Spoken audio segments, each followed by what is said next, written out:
మన భగవద్గీత 9 సంవత్సరాల పాటు 150 మంది టెక్నీషియన్స్, స్కాలర్స్ అవిశ్రాంతంగా కృషి చేస్తే దోషరహితమైన సంగీత భరిత సంపూర్ణ భగవద్గీత, ప్రపంచంలో మొట్టమొదటి భగవద్గీత మన రాష్ట్రం నుంచి ప్రపంచానికి అందబోతోంది. దీన్ని నేను ఏదో ఒకటి చేయాలి కదా అని ఆయన ఫోన్ చేసి తిరుమల తిరుపతి దేవస్థానం చైర్మన్తో మాట్లాడితే, అయ్యో మీరు ఫోన్ చేశారంటే అది గీటు రాయి, నేను పార్లమెంట్ సెషన్స్లో ఉన్నాను, నేను రేపు రావచ్చా అన్నాడు ఆయన. అంటే ఈయనే ఉన్నాడు తెలుసా అండి, మీరు లేకపోతే పార్లమెంట్ ఆగిపోతుందా అన్నాడు ఈయన. అయ్యో అంత మాట నేను సాయంత్రం వచ్చేస్తున్నాను అన్నాడు ఆయన. నేను ఆ సమాధానం కోసమే అన్నాడు ఈయన. ఆయన వచ్చాడు, భగవద్గీత విన్నాడు. విని ఆయన చాలా సిన్సియర్గా, మీరు ఇది దేవస్థానం చేయవలసిన ఒక కార్యక్రమం, ఒక వ్యవస్థ చేయవలసిన కార్యక్రమం ఒక్క వ్యక్తి చేస్తున్నాడంటే నాకు అవమానంగా ఉంది, మేమేం చేయగలమో చెప్పండి. మీరు అసలు ప్రోగ్రామ్ అంతా అయిపోయిన తర్వాత మా దగ్గరికి వచ్చారు, ఇప్పుడు ఏం చేయగలం చెప్పండి అంటే, మేము ఇంత ఖర్చు పెట్టి చేసిన తర్వాత 8 కోట్లు ఖర్చు పెట్టి చేసిన తర్వాత ఇంకా మా దగ్గర సీడీ ప్యాక్లు తయారు చేసే డబ్బు మా దగ్గర లేదు అంటే, ఆయన వెంటనే మీటింగ్ పెట్టుకుని అక్కడికక్కడే చెక్ ఇచ్చి, మన ప్రెస్ రెడీగా ఉంటారు కదా, వాళ్ళు ఏమని రాశారంటే వెంటనే చెక్ ఇచ్చేశారు కదా, ఇది ఒక మంచి కార్యానికి. వాళ్ళు వెంటనే హెడ్డింగ్ పెట్టి తిరుమల తిరుపతి దేవస్థానం గీత దాటింది, గీత ఇన్వర్టెడ్ కామాస్. మన నాలెడ్జ్ చేశారో ఎలా ఉపయోగిస్తాం, దాంతో మనకు అనవసరం. అంటే తను హైదరాబాద్లో పనిచేస్తున్నంత కాలం కర్మయోగిని నిష్కామ కర్మయోగి అని ఎందుకన్నారంటే, ఇవాళ మనం ఏ పని చేసినా పని చేసే ముందు ఒక వ్యక్తి దగ్గరికి వెళ్తే, మరి నాకేంటి, ఇదే గొడవ, నీకేంటనేది లేదండి. భారతదేశానికి స్వాతంత్రం వచ్చేంత వరకే మనం అని మాట్లాడాం. ఎప్పుడైతే స్వాతంత్రం వచ్చిందో నేను నాది. భగవద్గీత చదివితే ఏమొస్తుందంటే, మన జీవితం అనే డిక్షనరీలోంచి నేను అనే పదం పోతుంది, నాది అనే పదం పోతుంది. నేను అంటే అహంకారం, నాది అంటే మమకారం. ఈ రెండు పోవాలి, ఎందుకంటే శాశ్వతం కాదు కాబట్టి. ఎందుకని యదృశ్యం తన్నస్యం, మీరు ఏదైతే చూస్తున్నారో తర్వాత రోజున అది కనపడదు. చెట్టు దగ్గర నుంచి, మనిషి దగ్గర నుంచి, నువ్వు పెంచుకునే కుక్క, నీ ఇంట్లో ఉన్న బల్లి, నీ తిండి తినే పిల్లి, ఏది కనపడదు, తర్వాత కాలంలో మృగ్యం అయిపోతుంది. కానీ వెళ్ళిపోయిన తర్వాత కూడా కనపడేవాడు ఒకడున్నాడు. ఆ మహానుభావుడు ఆ రోజు ఆ సీట్లో కూర్చున్నాడు, ఇప్పుడు ఆ సీట్లో ఆయన లేడు, ట్రాన్స్ఫర్ అయిపోయాడు. బాగా గుర్తుపెట్టుకోండి, జీవితానికి 2 సీట్లు ఉంటాయి. ఒకటి వ్యక్తిగతమైన సీటు, రెండవది వృత్తిగతమైన సీటు. 2 చైర్సే. వ్యక్తిగతమైన జీవితంలోంచి మనం వెళ్ళిపోతే మన ఇంట్లో వాళ్ళు వీడెవరు రీప్లేస్ చేయలేరు ఇలాంటి వ్యక్తిని, హీజ్ మై ఏమంటారు సింబల్ ఫర్ మై ఫ్యామిలీ అని బిడ్డలు అనుకోగలగాలి. పోతే పోయాళ్ళే అనుకుంటే ఫినిష్. అలాగే ఉద్యోగంలోంచి కూడా ఆయన వెళ్ళిపోతుంటే ఏడుస్తూ సెండ్ ఆఫ్ చెప్తారండి. ఏడుస్తూ సెండ్ ఆఫ్ చెప్పేవాళ్ళు. మీ తర్వాత ఇంకెవడొస్తాడో వాళ్ళు అంటారు, ఈ లోకంబున వృద్ధి కాదగిన ఏ విద్యలు అల్లాడునో. మళ్ళీ అలాగే చేస్తాడంటావా? ఆయన వెళ్ళిపోయిన వాళ్ళలాగానే ఉంటాడా? అందరినీ ప్రేమగా చూసుకుంటాడా?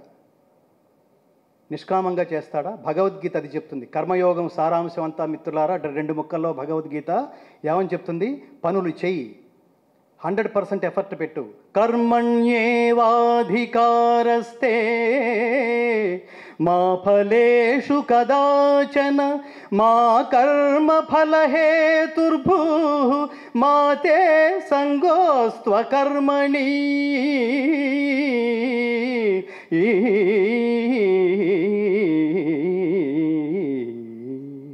కృష్ణుడు ఎంత గొప్పవాడంటే, ఎంత గురువు అంటే, ఎంత గొప్ప టీచర్ ప్రీచర్ అంటే, ఇలా ఎవడు మాట్లాడు అని ఎంతగా మాట్లాడతాడు, ఇలా ఎవడు పాఠం చెప్పడు అనేట్టుగా చెప్తాడు, ఇలా ఎవడు బోధించడు అనేట్టుగా చెప్తాడు. ఎవడు పాఠం చెప్తే మళ్ళీ డౌట్స్ ఎరైజ్ కావో అలా చెప్తాడు. నేను ఈ వేదిక నుంచి మరొకటి, మనకు తెలియకుండా క్రిస్టియానిటీ అసలు మన చాప కింద మనం ఎవరిని నిందించడానికి లేదు. కానీ ఒకసారి దేనైనా తెచ్చుకుంటున్నామంటే చెక్ చేయండి. ఏదైనా ఫాలో అవుతున్నామంటే బాటమ్ లైన్ సెట్ చేసుకోండి. ఏదైనా మాట్లాడుతున్నామంటే ఏం మాట్లాడుతున్నామో, చేస్తున్నామంటే ఏం చేస్తున్నామో తెలుసుకుని చేయండి. ఎవరన్నా మరణిస్తున్నారు, మరణించిన వ్యక్తుల దగ్గరికి వెళ్తున్నాం, ఆ శవాల దగ్గరికి వెళ్ళి సెలబ్రిటీస్ అయితే అక్కడికి వెళ్ళగానే మైకులు పెడుతున్నారు. మైకులు పెట్టగానే ఏమంటున్నామంటే, ఈ మహాత్ముడు చాలా గొప్పవాడు, అన్ని సత్కార్యాలు చేశాడు, ఇన్ని గొప్ప కార్యాలు చేశాడు, చేసి వెళ్ళిపోయాడు అని చెప్పి చివరిలో ఒక ట్యాగ్ లైన్ యాడ్ చేస్తున్నారు. ఏమని?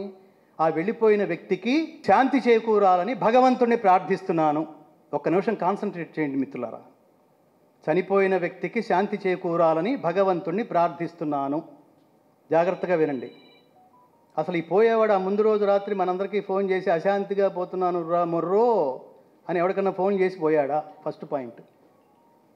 ప్రతివాడు శాంతిని కోరుకోవటమే. అశాంతిగా పోయాడని మీకు ఏమైనా ఇన్ఫర్మేషన్ ఇచ్చి పోయాడా? మెసేజ్ ఏమైనా పెట్టాడా వాట్సాప్? లేదు. రెండవది, అసలు ఆత్మకి శాంతి అశాంతి అనేవి ఉంటాయా? అసలు మన ధర్మం, భారతీయ సనాతన ధర్మం ఏమని చెప్తోంది? మొదటిదేమో వాడు మనకు అశాంతిగా పోయాడని మెసేజ్ చేయలేదు.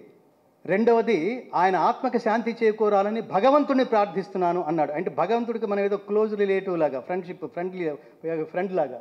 అంటే నువ్వు చాలా ఫ్రెండ్వి కదరా, అందుకని నువ్వు అడిగావు కాబట్టి వాడికి మనశ్శాంతిని ప్రసాదిస్తున్నాను అంటాడేమోనని. ఏమిటి అసలు ఇది? ఏమని చెప్తోంది గీత? నైనం ఛిందంతి శస్త్రాణి నైనం దహతి పావకః న చైనం క్లేదయంత్యాపః న శోషయతి మారుతః న శోషయతి మారుతః. ఆత్మకి నాశనం లేదంటున్నాడు. ఏమన్నాడు మరొక శ్లోకంలో? నజాయతే మ్రియతే వా కదాచిత్ నాయం భూత్వా భవితావా న భూయః అజో నిత్య శాశ్వతోయం పురాణో న హన్యతే హన్యమానే శరీరే. అంటే చంపబడేది శరీరమే కానీ ఆత్మ కాదు. మనం ట్రావెల్ చేస్తూనే ఉంటాం. ఇది జస్ట్ చొక్కా, చిరిగిపోయిన చొక్కా వదిలేసి కొత్త చొక్కా ఎలా కుట్టించుకుంటామో ఆత్మ కూడా జీర్ణమైన శరీరాన్ని వదిలిపెట్టి కొత్త శరీరంలోకి వెళుతోందని క్లియర్ చేస్తున్నాడు. తెలుసుకోవాలి. ఆత్మను శస్త్రములు ఛేదించవు, అగ్ని దహించదు, నీరు తడుపదు, వాయువు శోషింపచేయను లేదు. ఇది క్లారిటీ. అంటే ఆత్మని ఏది టచ్ చేయలేదుట. ఆత్మకి ఏది అంటనప్పుడు జాగ్రత్తగా గమనించండి. ఆత్మకి ఏది అంటనప్పుడు ఇంకా అక్కడ నిలబడి ఆత్మకి శాంతి అశాంతి విజయశాంతి డిస్కో శాంతి ఏముంటాయండి? ఇంకా ఏమన్నా ఉంటాయి? ఆత్మకి ఏమన్నా అంటుందా?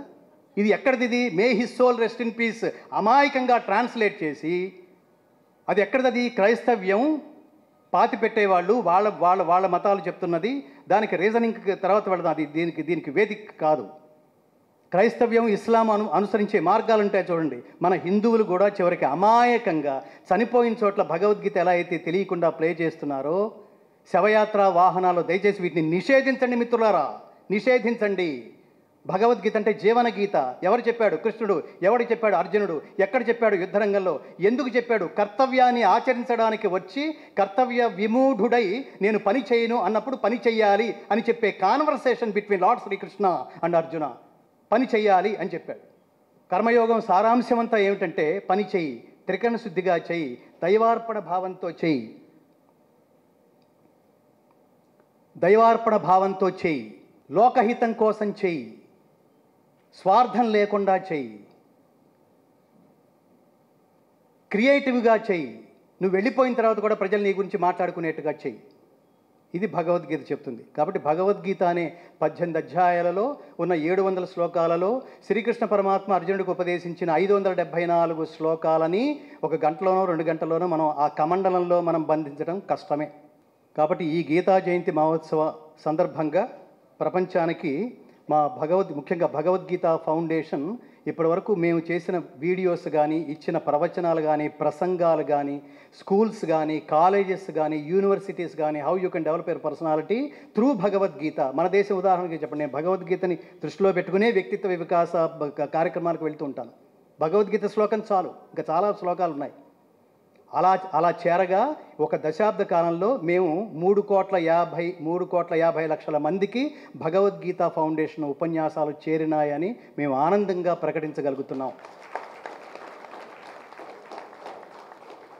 అలాగే ఈ వేదిక సగౌరవంగా సవినయంగా పరమ గొప్పవాళ్ళైన అసూలు బాసిన మహాత్ములకి సద్గతులు ప్రసాదించమని పరమాత్ముని ప్రార్థిస్తోంది. ఇందాక చెప్పాము, శవాల దగ్గర నిలబడి ఏం కోరుకోకూడదు? ఆత్మశాంతికి చేకూర్చమని దేవుని కోరుకోకూడదు. మరి ఏం కోరుకోవాలి? ఈ వెళ్ళిపోయిన మహా వ్యక్తికి సద్గతులు ప్రసాదించమని పరమాత్ముని కోరుతున్నాను. మనం పరమాత్ముని 2 కోరికలు కోరాలి. ఏమని? బతికున్నప్పుడు సద్బుద్ధిని ప్రసాదించమని, వెళ్ళిపోతే సద్గతిని ప్రసాదించమని కోరుకోవాలి. అలా భగవద్గీత ఫౌండేషన్ వినమ్రంగా పరమాత్ముని ముకుళిత హస్తాలతో భారతీయ త్రివిధ దళాల సైన్యాధ్యక్షులు బిపిన్ రావత్ గారికి, అలాగే మన తెలుగు నాయకుడైన, తెలుగు సైనికుడైన లాల్స్ నాయక్ సాయి తేజకి, వారితో పాటు వెళ్ళిపోయిన ఈ మధ్యకాలంలో వెళ్ళిపోయిన మరో 11 మందికి సద్గతులు ప్రసాదించమని, దేశం కోసం అసూలు బాసిన మహాత్ములకి సద్గతులు ప్రసాదించమని భగవద్గీత ఫౌండేషన్ పరమాత్ముని ప్రార్థిస్తోంది. అలాగే అక్షర తపస్వి ఈ మధ్యకాలంలో నాలాంటి వాళ్ళు ఎన్నో లక్షల మందిని ప్రభావితం చేసిన మహాత్యద్భుతమైన కలం. గొప్పవాడు ఎవడంటే తప్పు చేసే అవకాశం ఉన్నా కూడా చేయనివాడు, అక్రమంగా డబ్బు సంపాదించే అవకాశం ఉన్నా కూడా సంపాదించిన వాడు, వాళ్ళు గొప్పవాళ్ళు. తెలుగు మాట్లాడే అవకాశం ఉన్నా కూడా ఇంగ్లీష్లోనే మాట్లాడేవాడు. ఏమనాలి వాడిని? ఇంగ్లీషుని కాటుకలా దిద్దుకో కానీ ఒళ్ళంతా పూసుకుంటే నల్లబడతావు. ఇది గుర్తుపెట్టుకుని పిల్లలు కూడా చెప్తూ ఉండండి.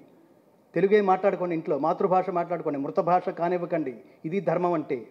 అలాగే పద్మవిభూషణ్ ఎస్పి బాలసుబ్రహ్మణ్యం గారు, పాట అంటే ఇలా పాడాలి, పాట అంటే ఇన్ని రకాలుగా పాడాలి, పాట పాడుకున్నవాడు, పాట కోసమే పుట్టినవాడు, పాటతోనే జీవితం ప్రయాణించినవాడు, చివరికి పాట కోసమే మరణించినవాడు, పాట వల్లే పోయినవాడు. చూడండి, ఆ కరోనా టైంలో ఆ రకంగా ఈ వేదిక నుంచి నేను ఇంకొక విషయం కూడా స్పష్టం చేస్తున్నాను మిత్రులారా. నేను ఆయన నాకు చాలా క్లోజు, ఎస్పి బాలసుబ్రహ్మణ్యం గారు. అన్నయ్య అంటుండేవాడిని.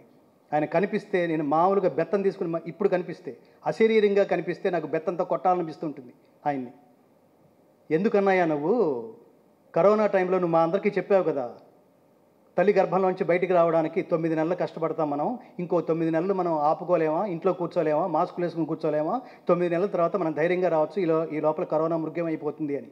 ఇదంతా చెప్పి ఆయనే బయటకు వచ్చాడు. చూడండి, అంటే దాని అర్థం ఏమిటో తెలుసా అండి? ఆయన నిందించడం కోసం కాదు. ఇందులో ఎంత పెయిన్ ఉందో చూడండి నేను మాట్లాడుతున్నప్పుడు. ఇందులో ఏంటంటే మీరు గుర్తుపెట్టుకోవాల్సింది, ఎవరైతే ఆచరిస్తారో, మన బిడ్డలకి చెప్పవలసిన విషయం అది, ఎవరైతే ఆచరిస్తారో వాళ్ళకి మాత్రమే చెప్పగలిగే అర్హత, హక్కు వస్తుంది. ఎవరైతే ఆచరించి మాట్లాడతారో వాళ్ళకి మాత్రమే సమాజాన్ని నడిపించగలిగే శక్తి వస్తుంది. ఇది గుర్తుపెట్టుకోండి. కొట్టొచ్చు ఇక్కడ.